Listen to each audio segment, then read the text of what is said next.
सभी साथियों को मेरा नमस्कार और आप सभी का स्वागत है हमारे इस YouTube channel the exam express में। तो देखिए साथियों, आप सभी लोगों को मालूम होगा कि हमारे जो MP पुलिस कांस्टेबल के हैं जो एडमिट कार्ड है वो अभी आ चुके हैं और इसी के साथ साथ आप सभी लोग तैयार हो जाइए। अब हमारे पास ज्यादा टाइम नहीं रह गया है, तो हम जो क्वेश्चन आप लोगों के लिए लेकर आए हैं वो काफी इंपॉर्टेंट और महत्वपूर्ण क्वेश्चन रहने वाले हैं आप सभी लोगों के लिए। तो ज्यादा से ज्यादा क्या करिए, आप लोग सभी तैयारी में जुट जाइए और आज की क्लास को हम स्टार्ट करते हैं हमारे आज के पहले क्वेश्चन से।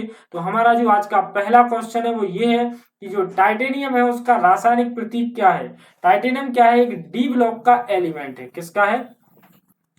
डी ब्लॉक का तत्व है जो किसमें आता है? 3D श्रेणी के अंतर्गत आता है और इसका जो हमारा संकेत हो जाएगा वो क्या हो जाएगा? टाइटेनियम। ठीक है ना, स्क्रीन पर आप लोग देख सकते हैं क्या हो जाएगा, ये हमारा रासायनिक प्रतीक हो जाएगा टाइटेनियम का। ठीक है ना, किस ब्लॉक का एलिमेंट है? तो ये डी ब्लॉक का एलिमेंट है, 3D श्रेणी के अंतर्गत आता है। तो चलेंगे हम अपने अगले नेक्स्ट क्वेश्चन की ओर। अगला जो हमारा यहाँ पर नेक्स्ट क्वेश्चन दिया गया है वो ये दिया गया है। हाँ, यहाँ पर मैं अगला नया पेज ऐड करता हूँ जिस वजह से मैं अच्छे से यहाँ पर उसको एक्सप्लेन करूंगा। हाँ देखिए, क्वेश्चन था हमारा कि निम्नलिखित में से कौन सा थर्मोप्लास्ट है। तो सबसे पहले हम क्या करेंगे, थर्मोप्लास्ट के बारे में जानेंगे कि आखिरकार थर्मोप्लास्ट होता क्या है। ठीक है ना, तो थर्मोप्लास्ट क्या होता है, तो यहाँ पर हम इसको इसके बारे में आपको बताते हैं। थर्मोप्लास्टिक कैसे प्लास्टिक होते हैं? ऐसे प्लास्टिक होते हैं जिनका जब भी हम क्या करते हैं, तापमान बढ़ाते हैं तो ये कैसे हो जाते हैं? मुलायम होते चले जाते हैं। कैसे हो जाते हैं? मुलायम हो जाते हैं। और जैसे ही हम क्या करते हैं, इनका तापमान घटाते हैं तो ये कैसे हो जाते हैं? कठोर हो जाते हैं। ठीक है ना, तो आप लोगों को समझ में आया होगा कि थर्मोप्लास्टिक आखिरकार होता क्या है। थर्मोप्लास्टिक ऐसे प्लास्टिक हैं जिनका तापमान बढ़ाते हैं तो ये काफी मुलायम हो जाते हैं और इनका तापमान घटाते हैं तो ये कठोर होते चले जाते हैं। तो हम चलेंगे अपने क्वेश्चंस की ओर। क्वेश्चन यहाँ पर क्या पूछा गया था कि इनमें से थर्मोप्लास्टिक कौन सा है। तो यहाँ पर दिया गया है क्या? PVC। ये क्या है? हमारा थर्मोप्लास्टिक है। ये इसका जो फुल फॉर्म होता है वो होता है क्या? Polyvinyl chloride. क्या होता है? Polyvinyl chloride. ठीक है ना, इसकी जो एकलक इकाइयां होती हैं जिनसे ये मिलकर बनता है उसका नाम क्या होता है? उसको बोलते हैं हम क्या? Vinyl chloride. तो ये थी थोड़ी सी जानकारी इस क्वेश्चन से रिलेटेड जहां से एग्जाम में क्वेश्चन बन सकते थे। तो हमने आपको बताया कि थर्मोप्लास्टिक क्या होते हैं। थर्मोप्लास्टिक वे प्लास्टिक होते हैं जिनका तापमान बढ़ाने पर ये मुलायम हो जाते हैं, तापमान घटाने पर ये कठोर होते चले जाते हैं। और यहाँ पर हमारा जो PVC है वो एक थर्मोप्लास्टिक है जिसका फुल फॉर्म है, यदि एग्जाम में पूछ लिया जाए कि इसका फुल फॉर्म क्या है तो इसका फुल फॉर्म क्या हो जाएगा? पॉलीविनाइल क्लोराइड हो जाएगा। और इसकी जो एकलक इकाइयां होती हैं जिनसे ये मिलकर बनता है जिनको हम क्या बोलते हैं? विनाइल क्लोराइड बोलते हैं। तो चलेंगे अगले नेक्स्ट क्वेश्चन की ओर। अगला क्वेश्चन हमारे लिए क्या दिया गया है कि जो असमान गति है, असमान गति के तहत किस वस्तु का दूरी समय ग्राफ कैसा हो जाएगा। तो इसको मैं यहाँ पर आपको बताता हूँ समय ग्राफ को बनाकर। समय ग्राफ को यहाँ पर हम बनाएंगे।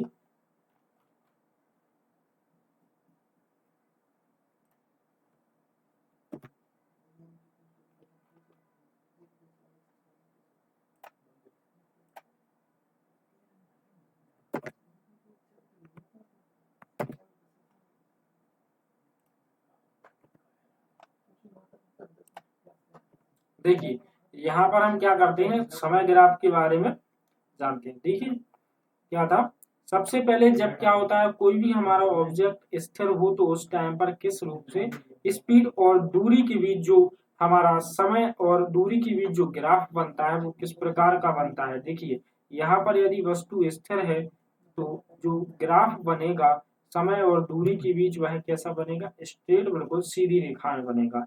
यदि वस्तु क्या कर रही है? समान गति कर रही है। समान गति कैसी कहलाती है? जैसे कि हमने 10 मिनट में 10 किलोमीटर गति तय की, फिर से हमने अपने 10 मिनट में 10 किलोमीटर की गति तय की, तो वो कहलाता है हमारा क्या? समान अवस्था में, जब वस्तु कैसी हो, समान अवस्था में गति कर रही हो, ठीक है ना। तो दूरी और समय का जो ग्राफ हो जाएगा वो किस प्रकार का हो जाएगा, वह हो जाएगा बिल्कुल स्ट्रेट सीधी लाइन में, ठीक है ना। जब वस्तु कैसी होती है, असमान गति करती है। असमान गति कैसी कहलाती है कि हमने जैसे 3 किलोमीटर का सफर तय किया 5 मिनट में, फिर हमने 4 किलोमीटर का जो सफर है वो तय किया 10 मिनट में, तो इस हिसाब से जो हमारा समय और दूरी के बीच में जो ग्राफ बनेगा वो किस हिसाब से बनेगा ये देखते हैं। तो जब क्या होता है कि स्पीड कैसी होती है, ज्यादा होती है, तब ग्राफ कैसा होता है, थोड़ा झुका हुआ होता है, ठीक है ना, इस प्रकार से। और जब क्या हो जाता है कि यहाँ पर अलग से बना लेते हैं, जब दूरी कैसी होती है, कम होती है, तो जो समय और दूरी के बीच असमान गति में ग्राफ बनता है वो इस प्रकार से बनता है। ठीक है ना दोस्तों। तो चलिए चलते हैं अपने क्वेश्चंस पर। तो आप लोगों को समझ में आया होगा कि असमान गति के तहत जो किसी भी वस्तु का दूरी समय ग्राफ है वो किस हिसाब से बनता है, वह बनता है कैसा, घुमावदार बनता है, घुमावदार रेखा के साथ बनता है, ठीक है ना। ये था हमारा स्थिर वस्तु के लिए। यहाँ पर इसका आप लोग स्क्रीनशॉट भी ले सकते हैं। स्थिर वस्तु के लिए जो स्ट्रेट रेखा में ग्राफ बनेगा और समान गति में समय और दूरी का ग्राफ भी स्ट्रेट रेखा में बनेगा, लेकिन असमान गति के टाइम पर जब दूरी ज्यादा होती है तो थोड़ा नीचे की ओर बनता है, और जब दूरी कम होती है तो थोड़ा ऊपर की ओर झुका हुआ कैसा होता है, समय दूरी की तरफ थोड़ा झुका हुआ ग्राफ बनता है। तो अब हम बढ़ेंगे अपने अगले नंबर के नेक्स्ट क्वेश्चन की ओर। अगला जो हमारा यहाँ पर क्वेश्चन दिया गया है वो ये दिया गया है कि कौन सा विटामिन आंतों के बैक्टीरिया द्वारा निर्मित होता है। हमें क्या बताना है कि यहाँ पर कौन सा विटामिन है जो आंतों के बैक्टीरिया से निर्मित होता है। जो विटामिन ए होता है, ये क्या होता है, आंतों में जो बैक्टीरिया पाया जाता है वो उसके द्वारा कैसा होता है, निर्मित होता है। अब आंतों में कौन सा बैक्टीरिया पाया जाता है जो विटामिन के को बनाता है या उसका निर्माण करता है, तो हम आपको बताते हैं कौन सा बैक्टीरिया होता है। वो होता है एस्चेरिचिया कोली। जो बैक्टीरिया होता है एस्चेरिचिया कोली बैक्टीरिया होता है जो विटामिन ए का निर्माण करता है, आंतों का बैक्टीरिया। देखिए कौन सा होता है, एस्चेरिचिया कोली जो बैक्टीरिया होता है इसको आप किस रूप से याद कर सकते हैं, ई कोली भी इसको क्या होता है, बोला जाता है, ठीक है ना। तो एस्चेरिचिया कोली जो बैक्टीरिया होता है वो विटामिन की को निर्मित करता है, ये आंतों में पाया जाता है। अब हम बढ़ेंगे अपने अगले नंबर के नेक्स्ट क्वेश्चन की ओर। अगला जो हमारा यहाँ पर स्क्रीन पर क्वेश्चन दिया गया है वो ये दिया गया है कि C2H2 में कार्बन परमाणु कौन सा संकरण इसमें पाया जाता है, C2H2 में। तो यहाँ पर जैसे हम यहाँ पर जो C है यहाँ पर हम इसका कार्बन ले लेते हैं। जब भी कार्बन और कार्बन के बीच में जब सिंगल बॉन्ड होता है तो sp3 संकरण पाया जाता है, ठीक है ना। और जब कार्बन और कार्बन में डबल बॉन्ड होता है तो sp2 संकरण होता है, लेकिन जब कार्बन ट्रिपल बॉन्ड से जुड़े हुए हों तो वहां पर sp संकरण होता है। तो यहाँ पर C2H2 जो है ये हमारे किससे जुड़े हुए हैं, ट्रिपल बॉन्ड से जुड़े हुए हैं, ठीक है ना। तो जो ट्रिपल बॉन्ड से जुड़ा हुआ होता है उसमें कौन सा संकरण होता है, उसमें होता है हमारा sp संकरण। तो इसका आंसर हो जाएगा हमारा क्या, sp संकरण। C2H2 में जो कार्बन परमाणु है उसमें जो संकरण हो जाएगा वो sp संकरण हो जाएगा। आप लोगों को सिर्फ इसकी संरचना नहीं बनानी है, सिर्फ ये ध्यान रखना है कि जब हमारा सिंगल बॉन्ड से कार्बन जुड़ा हुआ हो तो उस टाइम पर sp3 संकरण होगा, जब डबल बॉन्ड से जुड़ा हुआ हो तो sp2 संकरण होगा, जब ट्रिपल बॉन्ड से जुड़ा हुआ हो तो वहां पर sp संकरण होता है। अब हम चलेंगे अपने अगले नंबर के नेक्स्ट क्वेश्चन की ओर। अगला जो क्वेश्चन है वो ये दिया गया है कि किस नोबेल गैस में उच्चतम आयनीकरण ऊर्जा होती है। तो यहाँ पर जेनन, नियॉन, हीलियम या फिर ऑर्गन। तो हमें क्या बताना है कि किस नोबेल गैस में सबसे ज्यादा उच्चतम आयनीकरण ऊर्जा होती है। तो हमारी जो नोबेल गैसेस होती हैं वो कौन कौन सी होती हैं, हीलियम, नियॉन, आर्गन, क्रिप्टॉन, जीनन और रेडन। ये क्या होती हैं? हमारी नोबेल गैसेस होती हैं। देखिए ये क्या है? हमारा नाभिक है और नाभिक के चारों ओर क्या होती हैं? बहुत सारी विभिन्न कक्षाएं पाई जाती हैं। ये जैसे ये कक्षाएं हैं तो इन सभी कक्षाओं में क्या होते हैं? इलेक्ट्रॉन्स उपस्थित होते हैं। क्या होता है? इन सभी कक्षाओं में ये हो गया हमारा क्या? नाभिक। और इन सभी कक्षाओं में कैसे होते हैं? इलेक्ट्रॉन्स उपस्थित होते हैं। जो इलेक्ट्रॉन्स क्या होते हैं? नाभिक के सबसे नजदीक होता है तो उस पर कैसा होता है? आकर्षण बल सबसे ज्यादा होता है। और जो कक्षा जितनी दूर होती है नाभिक से और उसमें जो इलेक्ट्रॉन्स उपस्थित होते हैं तो उनका क्या होता है? जो आकर्षण होता है वो बहुत ही कम होता है। तो क्या है? जो हीलियम परमाणु है वो क्या है? नाभिक के सबसे ज्यादा नजदीक होता है। तो उस हिसाब से क्या होगा? जो सबसे ज्यादा उच्चतम आयनीकरण ऊर्जा होगी वो क्या होगी? हीलियम की होगी। और सबसे कम जो उच्चतम आयनीकरण ऊर्जा होती है वो किसकी होती है? वो होती है रेडन की। तो आप लोगों को समझ में आया होगा कि नाभिक के सबसे नजदीक उपस्थित जो परमाणु होता है, जैसे कि यहाँ पर हीलियम परमाणु है तो इसका जो आयनीकरण ऊर्जा है वो सबसे ज्यादा है और रेडन की क्या है? सबसे कम है।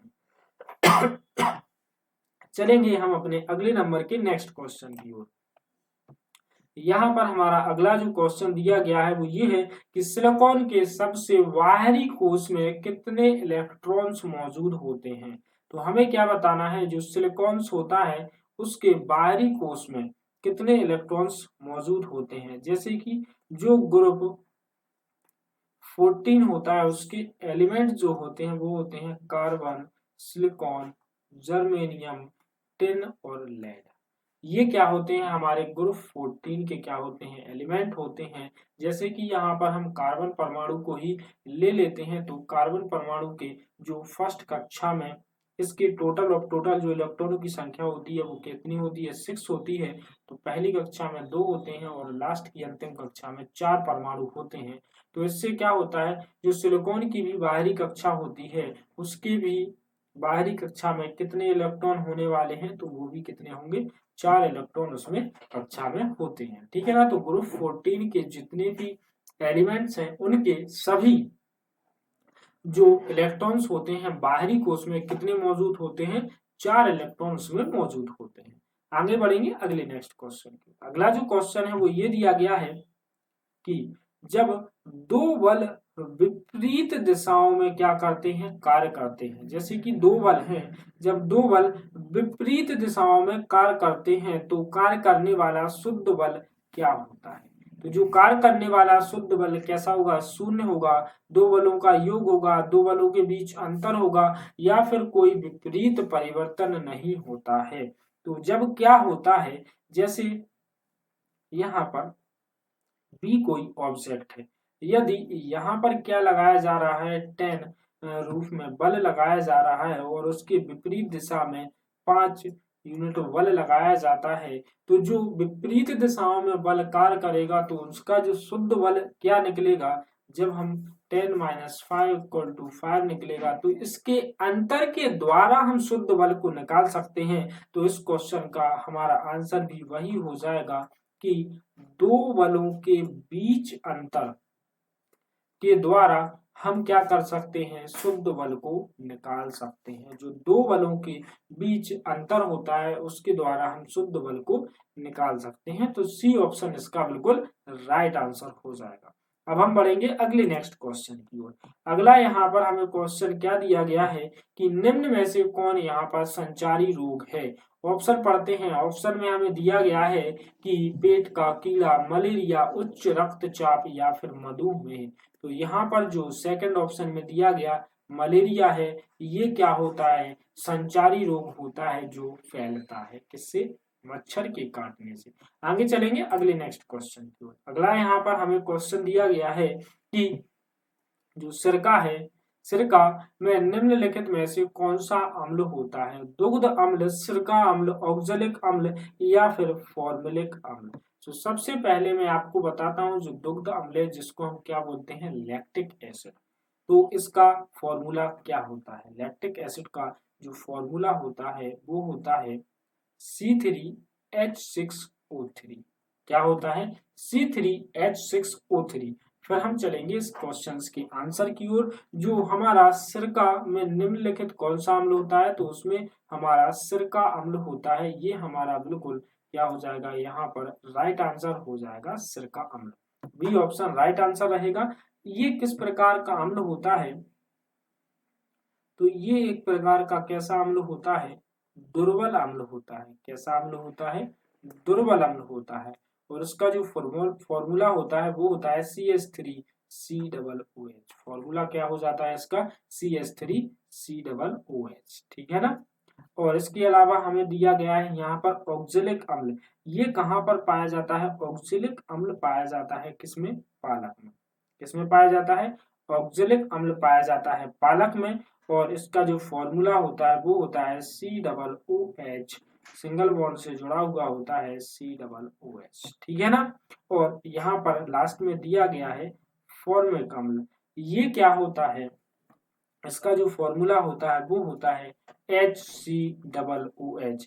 ये पाया जाता है चींटी के डंक। कहाँ पर पाया जाता है, चींटी के डंक में फॉर्मिक अम्ल पाया जाता है। अब हम बढ़ेंगे अगले नंबर के नेक्स्ट क्वेश्चन की ओर। आशा है आप सभी लोगों को इस क्वेश्चन का अच्छे से समझ में आया होगा आंसर क्या है। बाकी सभी जो इससे रिलेटेड जो अन्य जानकारी थी वो मैंने इसमें दे दिया आपको। ठीक है ना। आप बढ़ेंगे अगले नेक्स्ट क्वेश्चन पे। अगला जो हमारा यहाँ पर क्वेश्चन दिया गया है वो ये दिया गया है कि अच्छी तरह से कीटाणु रहित करने में सबसे प्रभावी और सस्ता तरीका क्या होता है। पराबैंगनी विकिरण, पोटेशियम परमैंगनेट, ओजोनाइजेशन या फिर ब्लीचिंग पाउडर।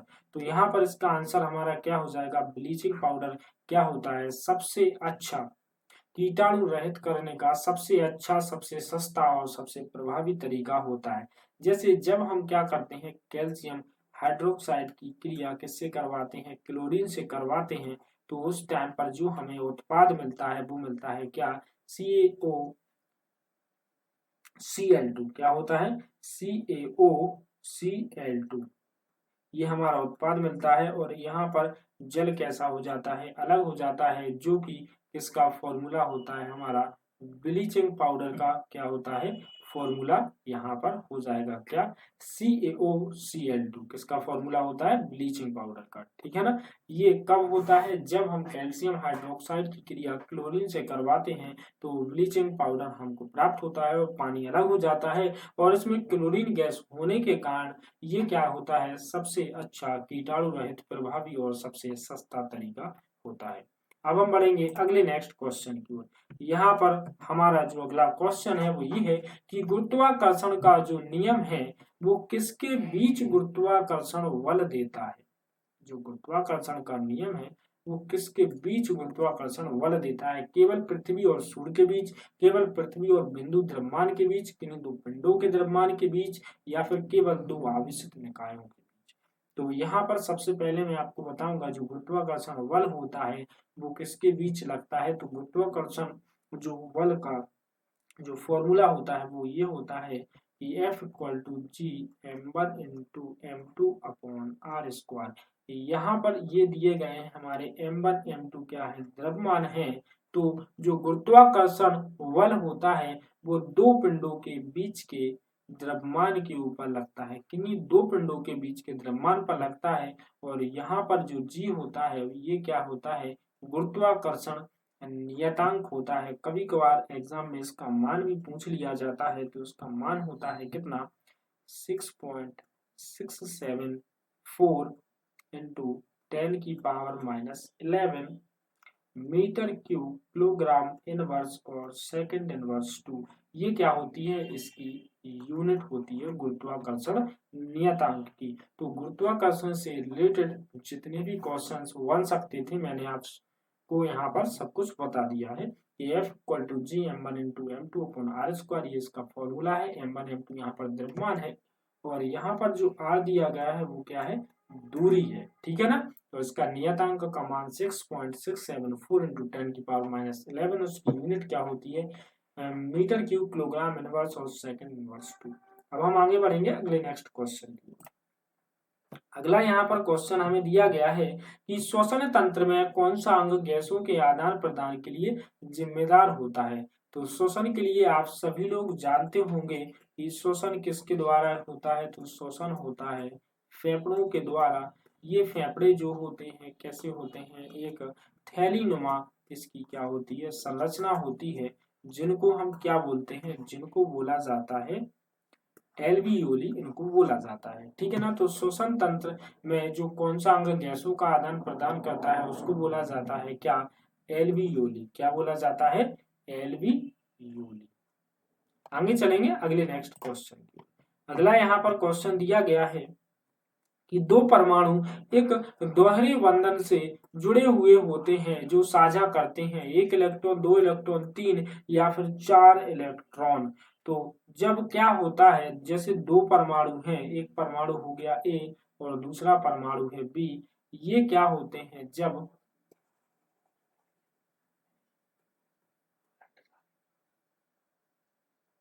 क्या होते हैं, ये एकल बंध, ये किससे जुड़े हुए हैं, सिंगल बॉन्ड से जुड़े हुए हैं। ठीक है ना। और यहाँ पर दो एलिमेंट हैं जो किससे, डबल बॉन्ड से यहाँ पर जुड़े हुए हैं। ठीक है ना। तो क्या होता है कि जब कोई परमाणु डबल बॉन्ड से जुड़ा हुआ होता है तो वह दो परमाणु एक साथ क्या करेगा, साझा करेगा। तो जब दोनों एक एक चीज को साझा करेंगे तो इस हिसाब से यहाँ पर कितने इलेक्ट्रॉन्स का आदान प्रदान होगा, तो यहाँ पर 4 इलेक्ट्रॉन्स का आदान प्रदान किया जाएगा। अब हम चलते हैं आज के अंतिम और अगले लास्ट क्वेश्चन की ओर। तो आज का अगला जो लास्ट क्वेश्चन है वो ये है कि प्रक्रिया द्वारा रंध्रों द्वारा अतिरिक्त जल नष्ट हो जाता है, पानी का क्षरण, वाष्पीकरण, वाष्पोत्सर्जन या फिर सोखना। तो प्रक्रिया द्वारा रंध्रों द्वारा अतिरिक्त जल नष्ट होता है, वो होता है किसके द्वारा, वाष्प उत्सर्जन के द्वारा। इसी के साथ दोस्तों आज की क्लास जो होती है वो यहीं पर होती है समाप्त। मिलेंगे कल हम अपने इसी समय इसी टाइम पर। तो आज के लिए इतना ही।